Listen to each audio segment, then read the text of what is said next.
আইনি ভিত্তি থাকুক বা না থাকুক, জুলাই সনদের পূর্ণাঙ্গ বাস্তবায়ন করবে বিএনপি। পাশাপাশি তারেক রহমান ঘোষিত ৩১ দফাও বাস্তবায়নের অঙ্গীকার দলটির নেতাদের। জাতীয় প্রেস ক্লাবে এক অনুষ্ঠানে বিএনপির স্থায়ী কমিটির সদস্য আমির খসরু মাহমুদ চৌধুরী বলেন, বর্তমান সরকারকে দ্রুতই তত্ত্বাবধায়ক সরকারের ভূমিকায় চলে যেতে হবে।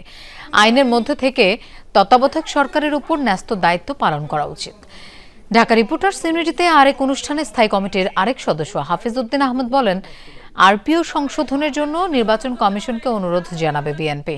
বলেন, অতীতের সব নির্বাচনের মতোই ধানের শীষ প্রতীকে জোটের শরিক দলগুলো ভোট করবে। পিআর নিয়ে জামায়াত যা বলছে তা অবাস্তব বলে মন্তব্য করে তিনি বলেন, ২-১ উপদেষ্টার কার্যক্রমে হতাশ বিএনপি।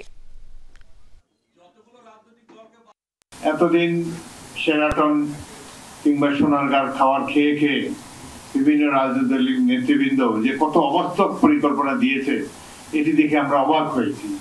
এই পিআর একটা জিনিস, এটা তো জামাত ইসলামী কোনোদিন বলে নাই।